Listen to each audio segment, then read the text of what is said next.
नमस्कार दोस्तों, मैं हूँ रियल इस्टेट वाला और आज मैं लेके आया हूँ रियल इस्टेट बेस पे एक वीडियो कि आप अगर रियल इस्टेट में आप आना चाह रहे हो या कुछ चीज़ें हैं जो आपको ध्यान में रखनी ज़रूरी है, क्या पॉइंट्स हैं, मैं आपको आज डिस्कस करूँगा अपने एक्सपीरियंस बेस पे कि ये चीज़ें गलती आप मत करना। अगर आप देख रहे हो रियल इस्टेट में आना चाह रहे हो तो ये चीज़ें आपको ध्यान रखनी पड़ेगी।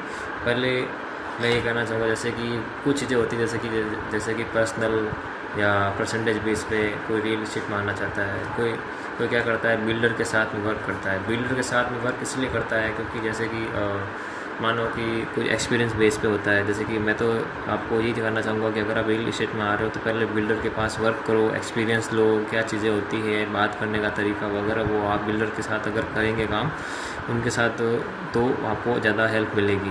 पर्सनल बेस पे क्या होता है जैसे कि कोई पर्टिकुलर चीज़, जैसे कि कोई मकान आपको मिल गया तो उसको बेचना वगैरह, परसेंटेज बेस पे ये चीज़ें होती है।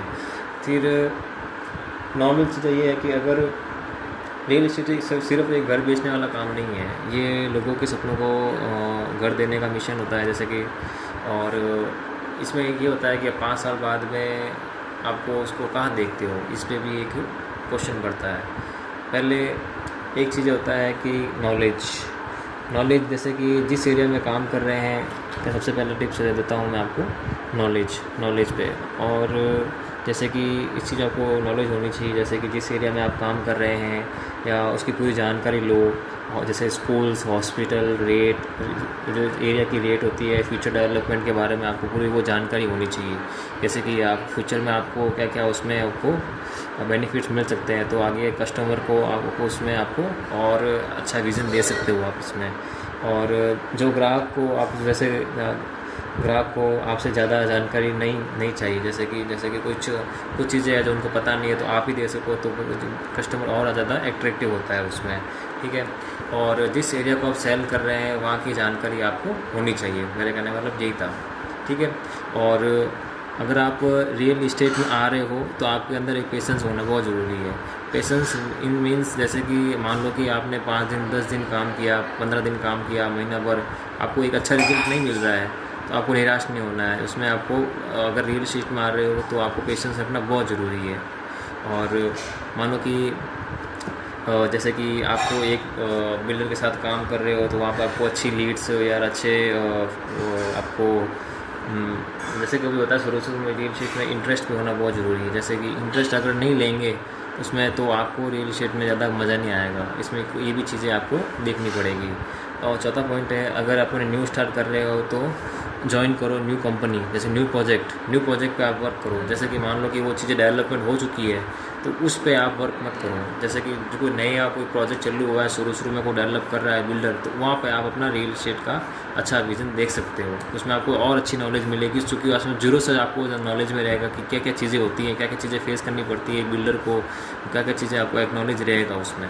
तो आप एक कंपनी ज्वाइन करो जो कि न्यू प्रोजेक्ट लेके आ रही है, उसमें आप अपना योगदान दो और उसमें वही आपको ज्वाइन करो। और जैसे कि आप वो कंपनी ज्वाइन करते हो या खुद का पर्सनल भी करते हो तो लीड जनरेट करो। लीड जनरेट करना आना बहुत ज़रूरी है। जैसे कि आपको अगर नॉर्मल चीज़ें होती है, जैसे लीड जनरेट खूब सारे एप्लीकेशन होते हैं, कई सोशल मीडिया के अकॉर्डिंग, कोई मार्केटिंग करते हैं, तो एडवर्टाइजमेंट के अकॉर्डिंग भी आप अपना उसमें कर सकते हो। अगर लीड जनरेट करनी हो या कंपनी में हो तो उसमें आप लीड जनरेट करना भी आपको आना चाहिए।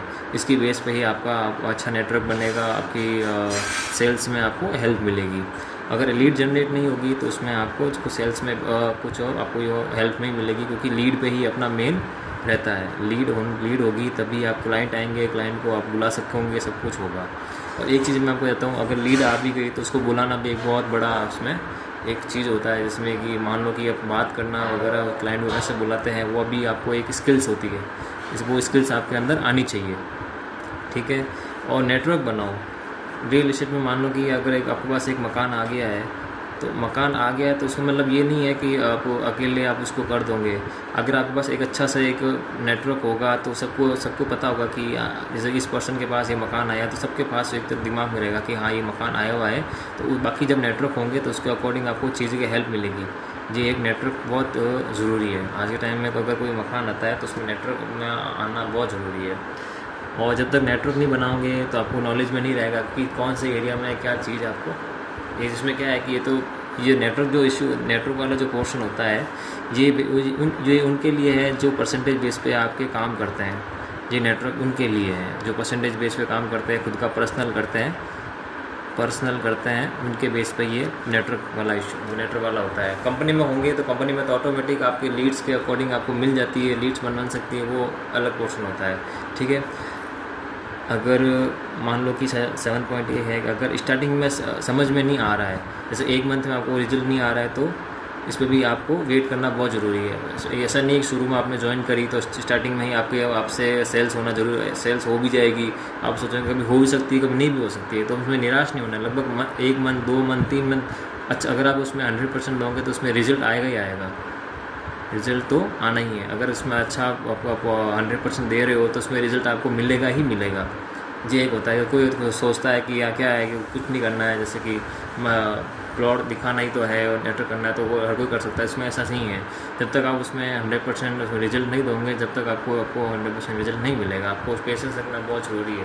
ठीक है, और इसमें क्या होता है कि जैसे बात करने का तरीका, मान लो कि आपके पास एक क्लाइंट आया है या आपको कोई चीज़ दिखा रहे हो, तो उसमें आप बात करने का तरीका भी मेन इंपॉर्टेंट होता है कि कैसे आप उसमें कस्टमर को आप झांसा दे सकते हैं। झांसा बोले तो जैसे कि उसके लिए आपको अट्रैक्ट कर सकते हो। उसमें एक ये बहुत बड़ी इंपॉर्टेंट चीज़ होती है, जैसे कि बात करने का तरीका।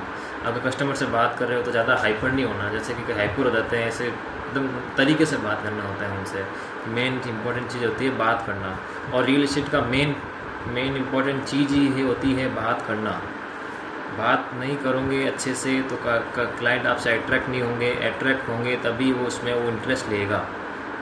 आज का टाइम का ये चीज़ें होती हैं जिसमें बात करना बहुत ज़रूरी होती है। तब डिमांड क्या होती है? डिमांड यही होती है कि बात करना आना चाहिए कस्टमर से। कस्टमर को कैसे आप समझा सकते हो, समझा के उसमें आप उसमें पॉजिटिव